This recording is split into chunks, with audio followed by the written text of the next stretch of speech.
Hi, this is Rami Goldberg, and welcome to Biblical Money, which is powered by Israel 365, where we take a deep dive into how people of faith encounter their business and by staying true to their biblical principles. We interview leading CEOs and executives and entrepreneurs to capture their wisdom to help us lead lives, our most fulfilling and faithful lives. So today I'm joined by Nathan Hasse from Lubbock, Texas. Thank you, Nathan, very much for joining us. And Nathan is quite an entrepreneur, as we'll learn, and to hear a bit more about his story, which I'm really excited to share with everybody today. So thank you, Nathan, for joining us. Looking forward to a great show. Thank you, Rabbi Rami, for having us on, or at least me getting to represent and speak for some of the amazing members of my team that I'm very blessed to do life and work with. So excited to dive in and do this interview with you. Amazing, wonderful. So I think just to start off, tell us a little bit about your background. I know you've done some traveling, you've done for-profit, you've done nonprofit, and kind of how ministry versus the other stuff, the for-profit stuff that you've done and the fulfillment. Yes. So give us a bit about your background. Kind of a diverse background. Always had an idea of what I wanted to do going into college, a focus of wanting to be a orthopedic or medical sales rep. And so had a lot of great mentors and advisors saying, if you're going to do that, you should get your degree in these couple of categories and you should try to get experience throughout school. Believe it or not, they said selling cell phones or printers. They said the orthopedic or the medical device industry really likes experience in those two. I said, okay, so that's what I did. I pursued a degree in communication studies. I focused on interpersonal communications with a mass communications minor. And all throughout school, I sold cell phones to try to get the experience that everybody said you should get. It was quite an experience, and I understand why. I think it's important just to date you. What types of cell phones were you selling back in those days? I'm sure it was like iPhone 15s or whatever it was, right? That was back in the 2003 to 2006, 7 era. So not quite as cool. We still had some of the phones that a little bit more antiquated back in the day. Smartphones were starting to roll out. You had the Palm devices. Those were pretty cool for all the businessmen and women, but most people had your average just flip phone or your standard phone, and were just as happy as could be with it. So different day and age. Yeah, totally. Yeah, so it was a great experience, all leading to kind of in my senior year, had my first stint of having an opportunity to get around a startup company, which was a great experience. I was selling some phones to a new startup company that was going to be doing a blistering high-speed internet, and it was all wireless, but it was definitely a lot better than dial-up or even like a good DSL. So the founder of it plucked me out of there and said, hey, I'd like you to come do this. And I said, well, when I graduate, I'm going to go and get into medical sales. I've already got a path and an end. He said, just help me get this started. Just help me get it started. So I did. I moved over there, helped him get that started for my last year of school, and very, very glad I made that decision because it helped me make this transition into understanding other elements of business and entrepreneurship that I took right away into medical. So upon graduation, I did exactly what I set out to do, got a job, what I thought was my dream job, doing orthopedic joints, trauma products, things like that, and getting to participate in surgeries. And I really loved that period of time. It was a great period of time. But I still, as I was going off to all these different parts of the U.S. And training, I continued to find myself falling in love with the high tech or the technology, the engineering behind how these devices were actually made and produced, or how the operations or the manufacturing plants actually ran. And love surgery, and I love that part of helping people, especially the relationships, but the technology is still what ultimately grabbed my attention. Fast forward a few years later, started having children. Very blessed opportunity to have children. I married my wife actually between our senior year of college, and so she's been with me through all these transitions and moments in time. But when we started having children, it's a wild world, getting called out of bed all the time for trauma surgeries and traveling all over the place, and starts to make you think a little bit about your career path and what you want to do. So it led to some changes, and it started getting me to think about what would I do instead of this type of a schedule, and kind of remembered how much I've loved technology since the start of my career. So I could take you down much, much further than that, but it's always guided me right back to the high-tech space, loving technology and loving to do things that put me around people, don't separate me from people, which in technology isn't always goes hand in hand, should we say. Yeah, no, definitely technology a lot of times. I remember when Easy Pass first came out, and I don't know what you guys call your Easy Pass down there, but and we had a rabbi of ours was telling us what's going to be. There's going to come a time where you're not going to talk to anybody. And maybe this is it. We're sitting on two opposite sides of a screen, but you're not connecting with people. And that could be something that's a bad thing. You're going to be sitting in your office sending emails. Little did he know we're going to get so much worse than that, like in terms of connecting with people. But you probably had that also that connection by getting married at a relatively young age that you're already forced, or meaning you wanted to, but to be in a constant contact with people as opposed to sometimes where, people are just, they choose to be by themselves. So I'm sure that also helped connect. Yeah, tremendously. My wife and I we met freshman year of high school, and Wow. yeah, High school sweethearts. high school sweethearts. We were together all throughout high school.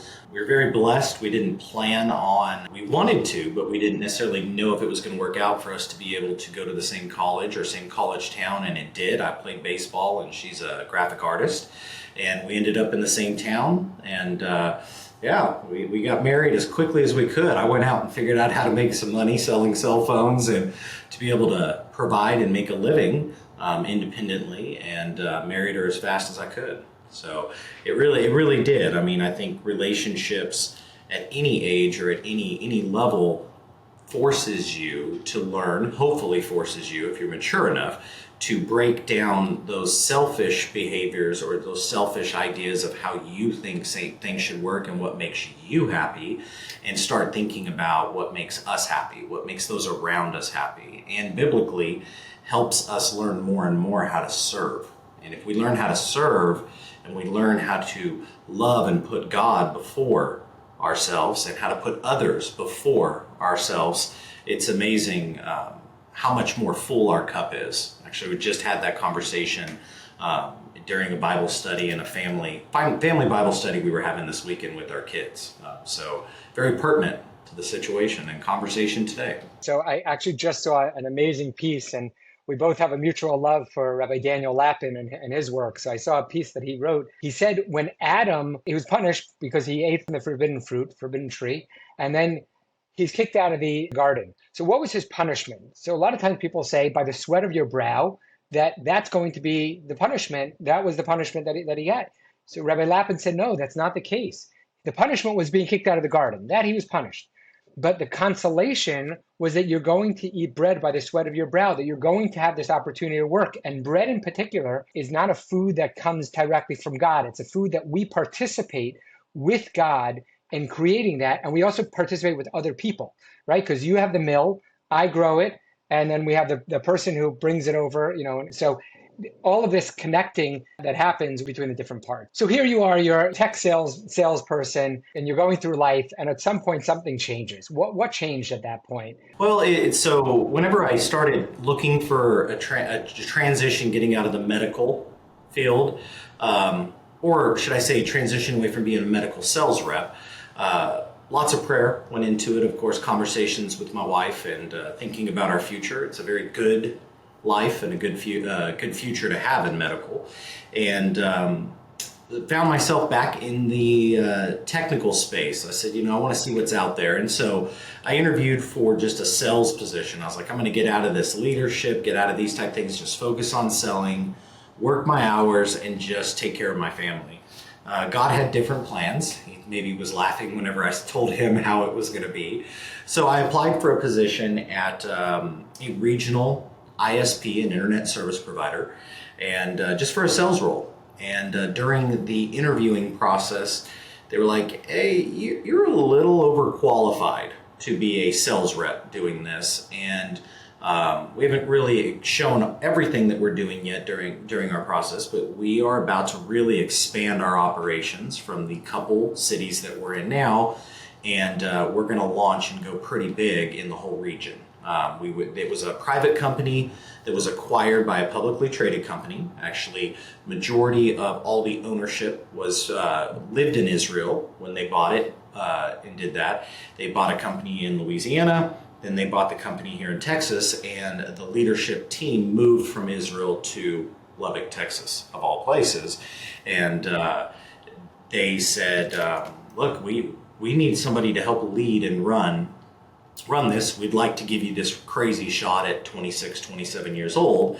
And I remember Guy told me, the gentleman's name was Guy, who was the CEO and president that moved over here. He's like, look, I believe in you, but he's like, just don't screw it up. Like, you're young. No pressure. We love you until you screw it up, right? Yeah, don't screw it up. And it was in a good way. He'd mentor and give advice, and both him, our CFO, our business development manager, and our COO, who was from the West Texas area, they're great men. We had a lot of fun growing and building this out together. And during that time, we converted a lot of old copper infrastructure to fiber optics, and we did that. We launched, I think, 30 plus markets in about 3.5 years organically, and grew from a tiny little team to dozens and dozens of sales reps. I think by the time I left there, we sold and exited, I think we had like 65 people just in the sales department. When I started there, it was 5. So it was a very rapid, quick growth. And during that time, learned a lot about scaling and how do you do that and keep teams motivated at such a rapid pace without burnout. And a lot of that just goes straight back to, we had to create a vision, we had to create a purpose, and we had to make sure that relationship was the number one key element during that time. And during that time, my strength, my knowledge, I grew up a believer, but my knowledge grew rapidly during those years of learning how to do that, and the opportunity to lead and help a lot of different individuals with challenges and struggles they had in life. And God just continued to open that door. And so I was like, I want to go into ministry someday. I want to go into full-time ministry, but I'm going to work really, really hard. And then someday I can retire and then I can go do ministry. And God had a different plan in mind. And kind of expedited that a little bit. So Yeah, so tell us about that. I mean, I think that's so important because for many people, they either do ministry at the beginning of their career or they do it at the end of their career, and or they sometimes try to squeeze it in between during their lunch break. But you actually were in business, which with a relatively good job, and you choose to leave ministry. Like what was that calling, and when did you wake up, and where did that come from to say, okay, I'm dropping everything? And I think you made some pretty significant moves also. So I'd love to hear about that. yeah, we did. So my wife and I were just really craving and wanting to do something stronger, make even a larger impact than the center of influence that God had put us around up to that point in time. And I believe we're very faithful. And we've always used the Hebrew word hineni, we just say that, Father, use us, we're here, I'm ready, I'm willing. And he said, okay, well then here you go. And around that time, the company, the leadership and the ownership of the publicly traded ended up selling our ISP to a private equity firm. And I had an opportunity to stay on board. And it was a nice option to stay on board. But after 5-6 years of doing the kind of travel and everything, I thought I was getting away from travel, right? I thought I was going to be at home more, and it ended up being a lot of travel. I said, my wife and I prayed, and we really prayed. I mean, I remember us just laying flat on our faces in our prayer closet, just, Father, what is it you want from us? What are you needing us to do? And we heard it pretty clear. I want you to give up everything that you have, and I want you to sell everything you have, and I want you to just go. I'll tell you kind of what I want as you go. And so we did. We sold our forever home that we thought we would be in forever. We sold all of our vehicles, and we bought a fifth wheel, a truck, and we even did an estate sale. Everybody was walking in like, hey, was this your parents' house? Did they die? You know, what's going on? And we're like, no, no, no, this is our home. This is all of our stuff, and we're selling it. They're like, but why? You're so young. And we did. So we sold that and we hit the road and went full time ministry. We actually kicked off that first trip, I think it was right around 2015, with Israel. Like my last day at work, I helped them. I stayed on about 6 months to transition the new leadership and train them. And then our very first thing, it was like last day of work on an airplane with the entire family heading to Israel for a couple of weeks to really kick off our full-time ministry, which going forward was about 2.5 years that we were full-time ministry, living in that fifth wheel with young children, traveling all over the place. So, What type of ministry did you do? Was it just anybody who would listen? Did you stop at street corners? Like, what was your kind of day to day with that ministry? yeah, so the organization, what we started was it was still that same heart of serving. We didn't we would speak where churches would have us speak, but the main thing was to serve and to bless and give encouraging messages, if you will. And those messages came in many different forms. Our biggest passion was we had these, we call them blessing bags, but they were little bags, like you've seen those little like pull string gym bags, and they'd have scripture on them. And inside of there, we put a lot of things that would help those that were less fortunate.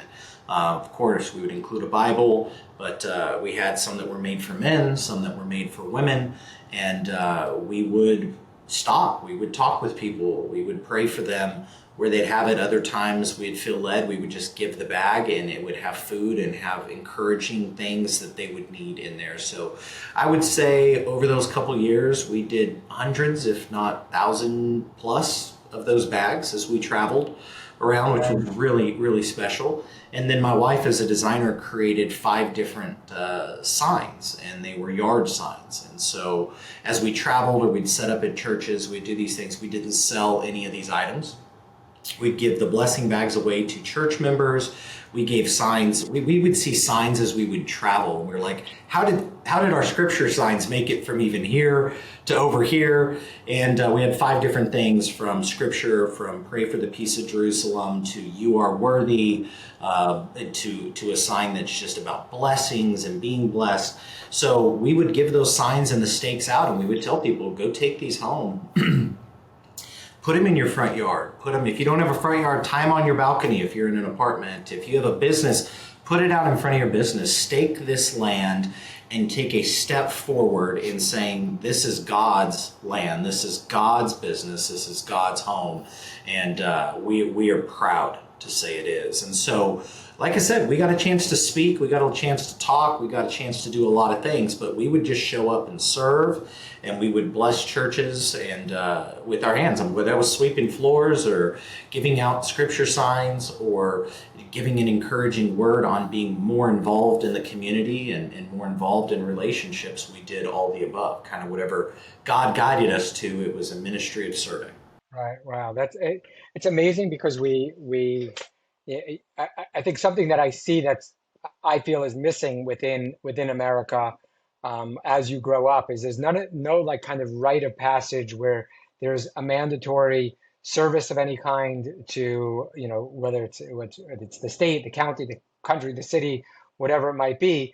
And that's something that we have in Israel, where the kids hit 18 years old and either they do the army, or for a lot of the girls who might not serve, will do some sort of civil service where either they might be helping out underprivileged kids, or mentally handicapped or physically handicapped.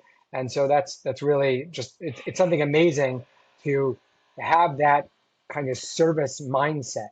And I think that's something, as you've said, a lot, your whole business was all service beforehand, but I think you only appreciated really serving people after, kind of after you got back from this. Yeah, and that's exactly it. I think that's a very good point. Is during that time in ministry, it was such a blessed time. We really did. We met some amazing people, built some amazing relationships, but you start learning and thinking back about your experiences in life and where God uses you throughout everything. And a lot of people have this mindset, I'm going to go into ministry. And they separate ministry from life, and they separate ministry from work, and they separate it.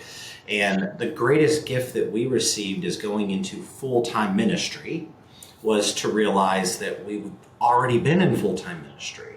Our life is a full-time ministry, and the relationships that we built and formed with some of my dearest friends today are Israeli Jews. They're people that moved to the States to help build and run this company.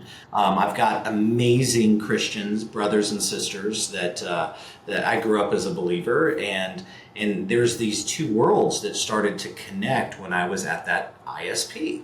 And it was kind of where our ministry is today, which is now America for Israel, is we have transitioned into this thing that it's business is kind of this great equalizer. It has the ability to bring people from a different belief, different points of view, and different levels of life, whether it's socioeconomic or geopolitical, or it doesn't really matter. It brings people together in a common goal of what they're trying to achieve. And so thinking back, I was like, wow, we really did that in that last company. And so while we were still on the road, we didn't do much fundraising or take a lot of donations. We self-funded that with a little bit of what we were able to get from the exiting shares of the sale of the company. And kind of towards the end, money starts running low. I started contract selling and started doing business development and consulting for companies. And just kind of put me right back in. And whenever I was doing some of those pieces, it put me back in the trenches inside of other people's businesses, and started to see God use us in ministry again inside of business, inside the world of business. And just kind of opened my eyes back up that, that was kind of when it came full circle. God very clearly, like to Shonda and me, that I didn't pull you out of business to remove you from business. I pulled you out for a short season to teach you that is your ministry. That is your walk. You still have your full-time, we have a full-time ministry, a full nonprofit 501c3. We're planning a very large commemorative event coming up for, it's to commemorate and to get together and honor what took place on October 7th. We're doing it with a lot of amazing organizations. Israel 365 is going to be a part of it with us, and we're going to host a very large event in Dallas. And we're bringing together both the Christian community, the Jewish community. We're bringing political leaders. It's not a political event, but we're bringing political leaders to come and speak and talk and show their support for Israel on a local, state, and a federal level. And in that, it's pulling everything full circle back into, we're now bringing politics, we're bringing business, we're bringing the Christian community, the Jewish community, and we're all coming together to support Israel and look at things like the base common denominator of business and having goals and working together. So God does some really cool things if you sit back just long enough and have enough faith to let him do it. Yeah. I mean, it's amazing. It's amazing to pull all these things together. And I think what often happens is people think that ministry is like, okay, now I'm servicing God, as you said, like now I'm servicing God, or whether it's in the church or the synagogue, and then I'm going to take that off. I'm going to put down my prayer book, put down my Bible, put down whatever religious paraphernalia, and now I'm going to go out to business. And it's as you have this convergence of the two, you recognize that, well, we say Hashem Echad, meaning God is one, that there's a oneness to the world, and things don't split. Meaning, if you are an honest, faithful person in the church or the synagogue, then that should spill over into the business that you're in. And so I think also the way that you work with people. I think you also mentioned some of your working with people, and how you know, how you see yourself as kind of shepherding people in your business. So I'd love to hear about your kind of philosophy behind being, you know, as an employer, which is not an easy task. A lot of people don't appreciate that Yeah. until you're up there. It's very difficult. Of course, yeah. So God continued to do and guide and do some interesting things. I never really envisioned myself as ever going to be like an entrepreneur or have my own business. It was still that very short-sighted mindset of I'll retire someday and go into ministry. It was that same type mindset. Well, someday I may be bored, and when I retire, that can maybe start up a little side gig or something. And God had a different plan. And I think where I saw that is through the really cool different places from working in the ISP world, where I started to the internet service provider world, where we started to launch managed services around IT, cybersecurity, phone systems, into the consulting and the developing, some of the stuff that I did around high tech work. In the IT cyber world, God showed me a lot of cool things. But ultimately, kind of full circle, I always felt like there was a way that something could be done a little different, the way you could do something a little bit different. And I wanted to see and bring that to fruition. And so I tried that a couple times at other organizations where I was an executive leader or a GM or something in charge, but you still really are the identity of the leader that you come up underneath. And although some great men and women that I had an opportunity to work with, some not so great, right? We have different experiences in life that all makes Different approaches. different approaches. Yeah, you learn things that you really want to incorporate and things that you don't want to incorporate, and Sure. and eventually, I remember I had just taken a position as a GM over an IT cybersecurity company that I was doing some biz dev consulting and technology consulting for. They wanted me to come in house. That happened a couple times throughout the consulting journey. Hey, come work for me and give you an attractive offer. And I remember I was sitting in a hotel in Austin, Texas, and I was like, what am I doing? What am I doing? I'm about to go and make somebody very successful. I'm not going to be able to fully do it the way that I envisioned wanting to do it, or the way that I believe God is calling me to do it. And what am I doing? So I got on the phone and called my wife. She wasn't, we travel most places together, but she wasn't with me on that trip. And she ended up adding in my mother-in-law as well. And we were just kind of talking, and my mother-in-law was like, Nathan, just stop doing this for everybody else. Like, come home. I want to invest. Let's start a company. Like, let's just you can run it. I believe in you. This Stop. was your mother-in-law. Wow, that's Yeah, my chef. mother-in-law is very business oriented. She's a business partner of mine today in all the businesses that we do. Same thing with her husband, and we do a lot together. My wife's involved in our business, a lot of family business going. And I just remember she said that, and so the next day I went in and I met with the owner, the head owner of the company. We were at a conference, and he was he wasn't upset. I'd known him a while, but he was bummed. He was bummed out that I wasn't going to stay. I grabbed the next flight out of my own pocket to get home right in the middle of the conference. And we started that literal next day. I was on my kitchen table designing and laying out how this business would look and feel. And the core thing that I wanted that was more, I guess that was my challenge that I wanted to try to solve, and was I never quite felt that any businesses that I were associated with or involved with fully took a full kingdom approach. They didn't fully integrate in how do I truly serve my customer. And not just my customer, because that also it comes to equal money, but how do I really serve my employees? How do I serve my business partners? How do we do this in a way that's honoring to God? And how do we do it in a way that if I believe according to Scripture, that every step that I take and every move I make, if I'm doing it for Him, I'm expanding His kingdom. I'm expanding His footprint. I'm expanding His hands and His feet throughout the world. And so that's really what the core focus of our company was, is how do I do that and build a successful business at the same time. And right there from that table, I guess it was almost 5 years ago, coming up this November will be 5 years ago, we kicked it off. We said, let's go make this happen. Wow. It's so true in terms of like just looking at how to expand and how to build up other people and how to find other opportunities.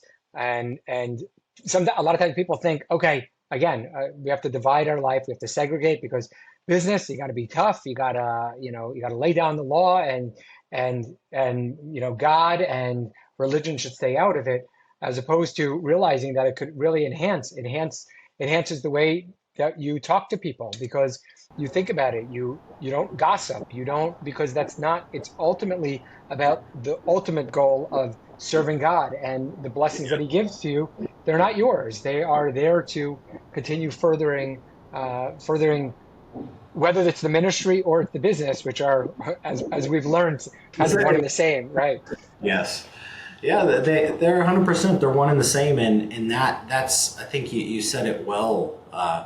Is how do we further people? How do we help people to grow and be the best that they can be, and that includes ourselves. And there is not a separation in those two. So lots of prayer and lots of prayer and lots of blessings. Where several of the gentlemen that I have done business with across 4 companies, almost 15 years. Now, those gentlemen, I've been very blessed to have them join me here. They are part of the ownership and leadership of our company. Like I said, along with my mother-in-law and my wife, we all do this together. And we really did. We said early on, we were looking at, Zig Ziglar has this very simple statement. And it's that, the 2 greatest enemies of business and success is impatience and greed. And you can see that read in multiple other ways, in multiple other books you can read as well.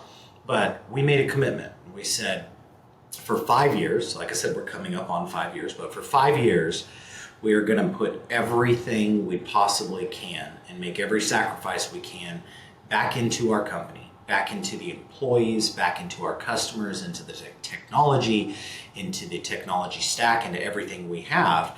And we said, let's do it. Let's go. And if you think about timing wise, that was a couple months before COVID. COVID hit. And Perfect timing.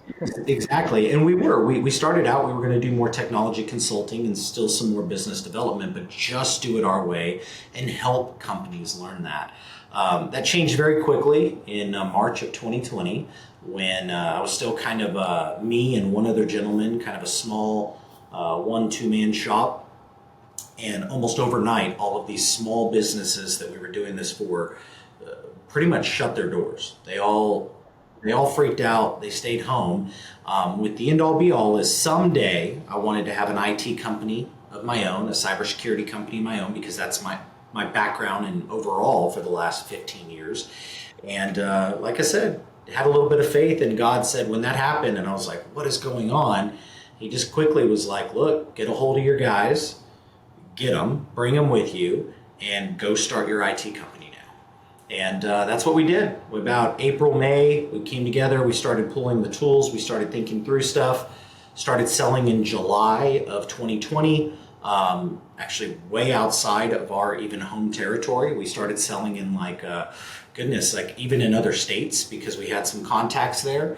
And we started pushing the product, and we started onboarding customers in August of 2020, right in the throes and the trenches of the lockdowns and a lot of the stuff going on during COVID era.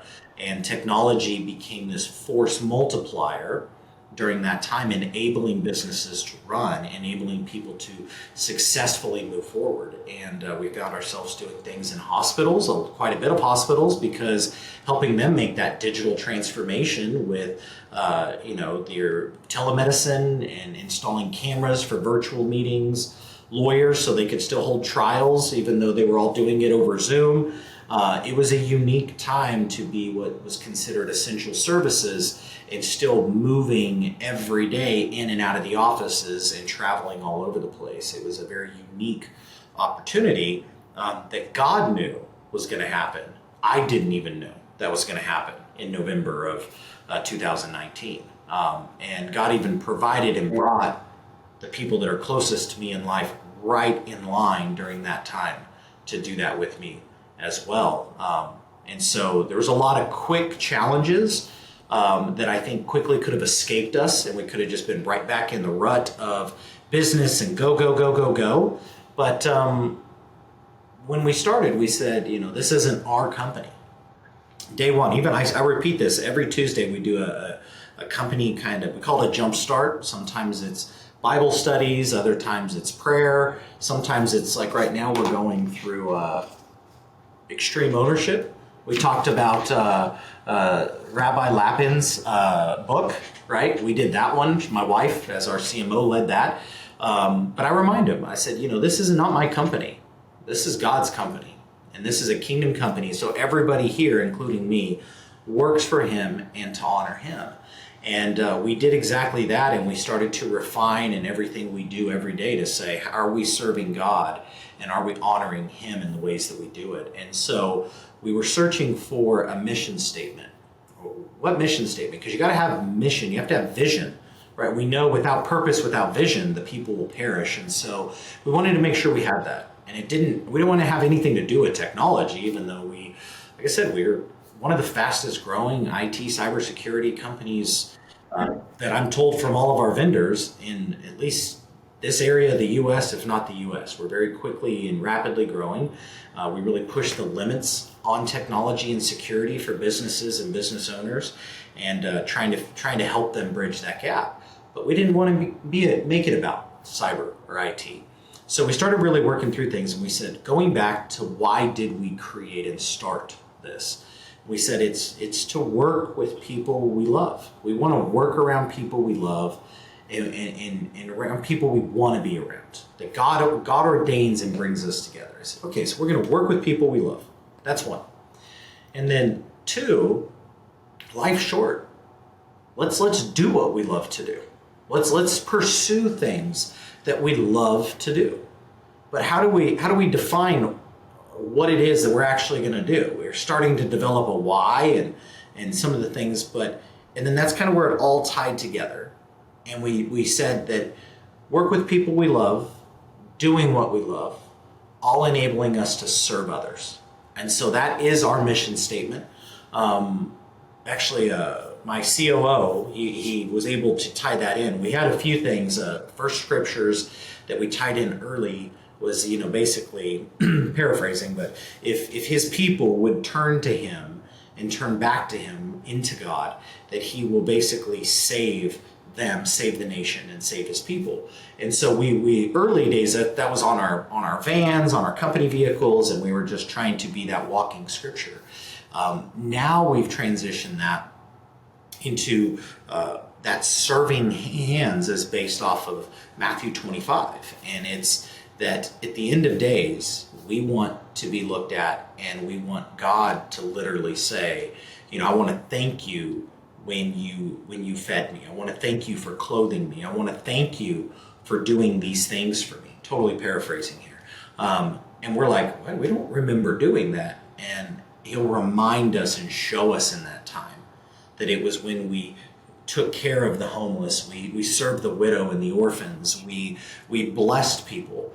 And if we could do that ourselves, what if we could create a culture in a company, and a culture in an environment that creates legacy changes for families? We teach people how to make money. We teach people how to grow in their careers. We teach people how to serve. And while we're doing that, what I've learned and our leadership team has learned, it's teaching us more and more every day. Every new hire we have, every new person we bring in, they're bringing a new part to the culture, the identity that we have, and they're bringing value to it. And it's all about the relationship of the people, and we're doing every bit of it to honor God. And although our ministry, America for Israel, is a separate entity in ministry, it works hand in hand with what we do in the day-to-day with our multiple technology companies, from Relevant Tech, which is our IT cyber, to a couple of our software development firms. We have website companies, all tied in to serve God and to provide a place for people to be part of a kingdom business, a kingdom organization that serves him and serves others. It's amazing, and it's like so special to be able to have this mission. And I think what's great and what you're saying, and it's really something to think about, because if your mission is tied to cybersecurity, then if that's not working, then the whole thing goes out. I think for what you're doing, it doesn't matter whether you're flipping burgers or you're doing cybersecurity or selling medical devices or cell phones. If it all gets pulled into this kind of greater upward looking, and well, I guess the truth is your ministry, you're also downward looking. You're looking at the people or across. You're looking at in all directions, but taking everything that you've learned within the company, and the company should be this vehicle. And I think the way to think about it is the only reason why you have two separate kind of organizations is because the tax authority requires you to have a 501c3 so you can take donations, and the way that you distribute money is different. And but other than that, it would all be one and the same. So I think it's really just an amazing way to think about it, and giving people jobs. It has a ripple effect, not just on that person, but on their family and on the person that they go to, and the kindergarten that they go to, and the stores that they shop in. I mean, if you have 50 employees, 100 employees, whatever it is, that just ripples out to thousands of people that are impacted based on your mini kingdom within this much bigger kingdom. That's exactly it, and that's the beauty of what we're trying to God through us create here at our company, but also what we're trying to do with America for Israel is the end all be all goal. The vision is to allow us to serve, no matter how you're looking at that. I guess on the business side, the coolest part is a lot of our leadership council, our advisory councils, our executive leadership, our employees. They're heavily involved, not just in what they do at work, but they're involved in all kinds of civic things. They get involved with the different events that we do with America for Israel. They'll show up and do their pieces and parts. Some of them are president and lead their own organizations, from nonprofits to serving. It's very much a culture and identity. I mean, like even driving to work this morning, I mean, every morning I try to remember this and try not to grab phone calls, but I try to have some prayer time when I'm driving in, and I pray for our company. I pray for our ministry. I pray for Israel. I pray for the families of everybody who's involved, including our customers. I pray for miraculous things to happen. Like what we do in IT is hard. What we do in cyber is even harder. Like sometimes we just need some God intervention to help solve and show creativity, because what we did yesterday doesn't work today. That's how quick and ever changing it is. And then you transition that into America for Israel, where the goal of that really is to have this massive coalition, if you will, of business men and women, political leaders on both sides of the aisle that love Israel and want to be connected to Israel. And we want to bridge that gap in this just simple, easy direction of life of kingdom business. People, if you can bring business leaders together, it just starts to fizzle out the differences, and it starts showing the common ground of what we have together. And Israel has the most amazing, being on delegation trips there, being there several times myself, have so many solutions for the world, from water to agriculture, to ranching, to, I mean, don't even get us started on technology and startup and softwares. I mean, I use quite a few of them. And you have all these. If we could get the world connected to these, there's so many good ways that we could do both ministry, we could do business, we could learn so many things from each other politically, and continue to be each other's best ally. And that's not restricted, in our opinion, just to America and Israel, but it's those that are like-minded and want to see each other be successful, want to grow with each other, and want to see that through a kingdom ministry and a kingdom business mindset. Yeah, I think I'm impressed with what you do and your outlook. Uh, I feel like we can go on with this conversation for a lot longer. I have a whole host of other questions, but we'll have to get you on another time. So Would love as we wrap up, had a couple of rapid fire questions, which I'd love to ask. Your favorite place to visit, the time where it's like, okay, I need to recharge, or I just like to go on vacation here. What's your favorite place to visit? Israel. Very easy. Where, You can a hit the specific beach. place within Israel? So a couple places. We always start with the jet lag knockoff on the beaches in Tel Aviv. That's just beautiful. It's amazing. But we end up spending a lot of time in Jerusalem and surrounding Jerusalem. It's Jerusalem to me is the most peaceful, beautiful place on earth. Like there's a connection you have with God. You connect with the people, the food, the culture, everything. So to us, a very special place, specifically in Jerusalem. And if you can walk in the evening in the streets, around the walls, anything, it's probably even the best time to do it. So, It's amazing. There's definitely something special to being there, and wonderful. A book recommendation that has impacted your thinking. yeah, I think, see if I have it right here. I mean, I do. I keep it right here. We talked about it, but it's the Business Secrets, Dr. Rabbi Lapin. My wife led this amazing book, and I mentioned it earlier, also extreme ownership, not from a biblical point of view. That's why they're two very different, but it's from extreme ownership, having the right mindset. I think a lot of time we let ourselves be weak. We separate how you're supposed to do, like you said, business and life.